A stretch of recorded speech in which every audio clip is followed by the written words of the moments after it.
Good evening. ഞാൻ ഫൈഹാൻ ഫായിസിൻ്റെ മദറാണ്. Actually class start ചെയ്യുമ്പോൾ തന്നെ മോനൊട്ടും താല്പര്യം ഉണ്ടായിരുന്നില്ല ഓൺലൈൻ ക്ലാസ് എന്നുള്ളത് തന്നെ. അതുകൊണ്ട് തന്നെ കുറേ എൻക്വയറി ചെയ്ത് ഞാൻ കണ്ടുപിടിച്ചതായിരുന്നു എഡ്യൂക്കേസ്.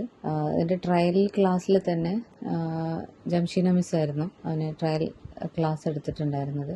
അത് തന്നെ അവന് ഭയങ്കരമായിട്ട് താല്പര്യമായിരുന്നു, ക്ലാസ്സിലിരിക്കാൻ താല്പര്യം കണ്ടു. അതുകൊണ്ട് തന്നെ ഞാൻ മിസ്സ് തന്നെ ക്ലാസ് എടുക്കണം എന്ന് പറഞ്ഞിട്ടാണ് മിസ്സിനെ തന്നെ റിക്വസ്റ്റ് ചെയ്തത്. അതെനിക്ക് ഭയങ്കരമായിട്ട് ഹെൽപ്ഫുള്ളായി. കാരണം മോന് ക്ലാസ്സിൽ ഇരിക്കാനും താല്പര്യപ്പെട്ടു. പിന്നീട് ആൻഡ് അവൻ്റെ മാത്സ് ബേസിക്സ് ആയിരുന്നു ആവശ്യമുണ്ടായിരുന്നത്. ഇപ്പോൾ കാൽക്കുലേഷൻസ് ഒക്കെ നന്നായിട്ട് ഇംപ്രൂവ് ആയിട്ടുണ്ട്.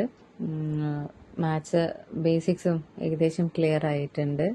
എനിക്ക് ഭയങ്കരമായിട്ട് നന്നായിട്ട് ബെനിഫിറ്റ് തോന്നി മിസ്സിൻ്റെ ക്ലാസ്. എസ്പെഷ്യലി അവനെ എൻകറേജ് ചെയ്ത് ക്ലാസ് എടുക്കുന്നതുകൊണ്ട് തന്നെ ആൾക്കും ഇൻട്രസ്റ്റഡ് ആയി ക്ലാസ്സിലിരിക്കാൻ. So it's really helpful.